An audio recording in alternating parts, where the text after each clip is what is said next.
तब किसी अकरुद्दीन बकरुद्दीन की किसी की हिम्मत नहीं होगी को वो ये कह दे कि 15 मिनट के लिए पुलिस हटा ले। ये देश हमारा ही पूर्वजों का है। जब भी कोई ये कहे कि ये देश किसी के बाप का नहीं है तो गर्व के साथ कहिए ये देश भगवान श्री राम का है। देश अगर सेक्युलर है तो फिर वक्फ की कहां से स्थिति हो गई? अगर देश सेक्युलर है, सेक्युलर देश में वक्फ बोर्ड की क्या जरूरत है? क्या सनातन आज तक कुछ सनातन एक्ट बनाए हो? नहीं बनाए हो ना। 123 प्राइम प्रॉपर्टी दिल्ली में ही ना दिए हो।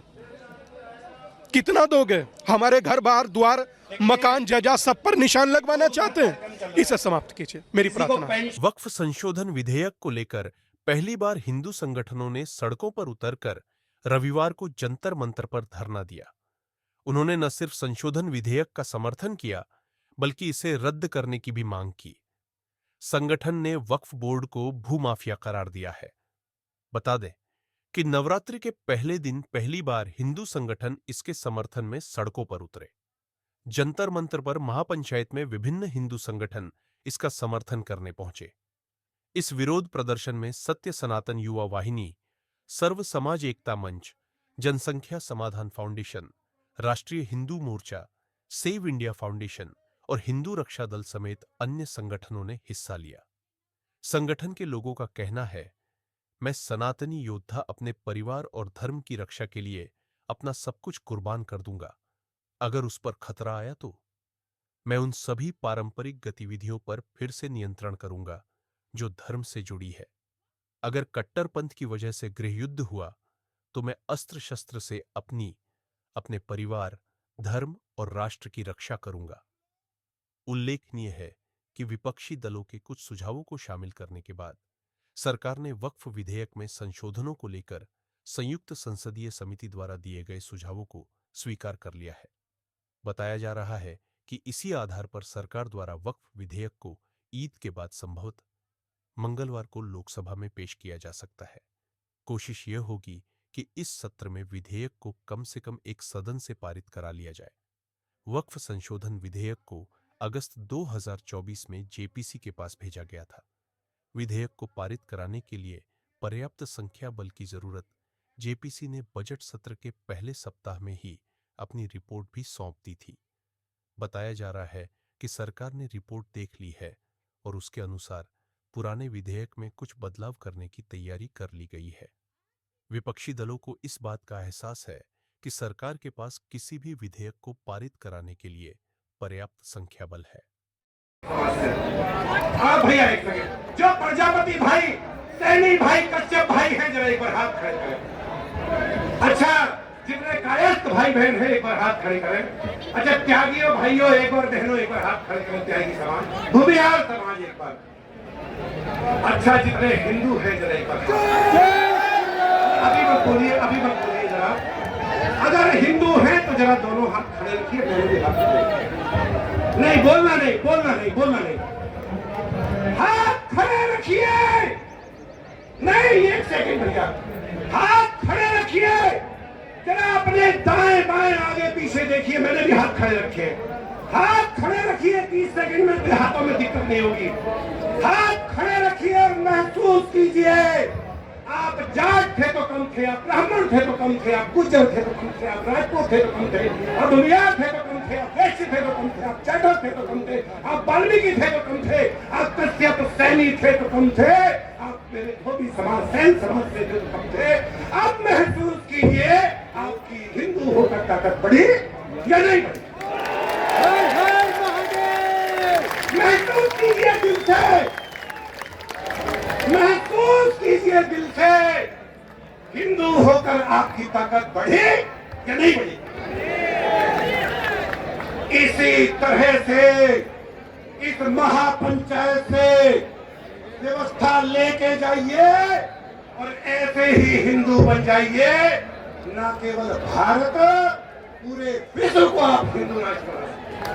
इस पर जो यहाँ दिल्ली एनसीआर और देश के भिन्न भिन्न स्थानों से लोग आए हुए हैं, हम लोग सामने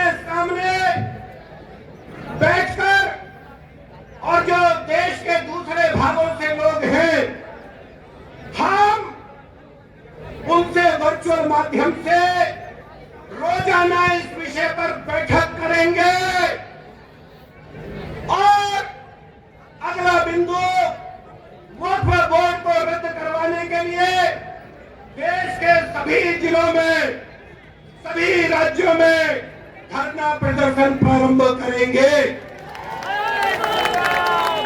अप्रैल के दूसरे सप्ताह तक, कि भाई आपने कहा, जो प्रीत भाई ने कहा, अप्रैल के दूसरे सप्ताह तक हम ये सब लोग आपस में तय करेंगे कि कब ये धरना प्रदर्शन शुरू हो रहे हैं। कहा 13 अप्रैल को इस विषय में एक रैली है लोनी में। भाई पिंकी जी, स्वामी जी, प्रीत भाई, सभी हम लोग रोड में रहेंगे। वहां से ये निर्णय हो। एक रात मस्जिदों से ऐलान हुआ, अल्लाह को ना मानने वाले काफिर 24 घंटे के अंदर अंदर घाटी खाली कर दें, लेकिन अपनी घर की औरतों को वो वही छोड़ कर जाए। मेरी माँ वहाँ जिन्हें भाई बोला करती थी, जिन्हें वो राखी बांधा करती थी, जो लोग हमारे घरों में, हमारे बालों में काम किया करते थे, नजरें बदली उनकी। 13 वर्ष की आयु, सीमेंट के ट्रक में छुपकर भागना पड़ा, अपना सब कुछ छोड़कर खाली हाथ। भजनलाल सोपुरी, संतूर वादक, पद्मश्री, देश विदेश में प्रसिद्ध मेरे सगे ताऊ जी, उनकी कोई प्रसिद्धि हमारे किसी के काम नहीं आई।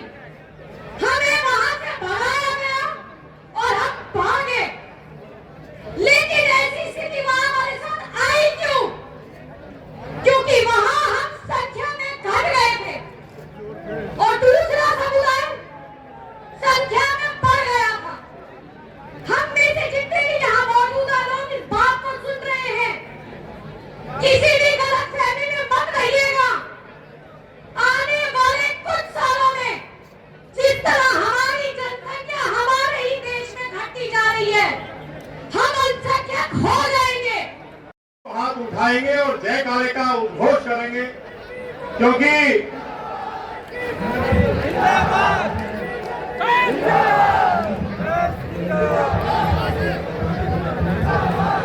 तो भाइयों, मैं आपसे यही कहना चाहता हूं, इन हाथों में ताकत रखो, इस ताकत को दिखाओ। जय श्री राम, जय श्री राम। मेरे भाइयों, मैं तो यही कहना चाहता हूं, सारे भाई संगठित रहें, ताकतवर रहें, और भाइयों, धर्म के आधार पर बंटवारा होने के बाद भी उनकी ये स्थिति है कट्टरपंथियों की कि वो हमारे देश में वक्फ बोर्ड की कह रहे हैं और वक्फ बोर्ड पर जहां चाहे वहां कब्जा कर लेते हैं और उन्हीं की बात सुनी जाती है।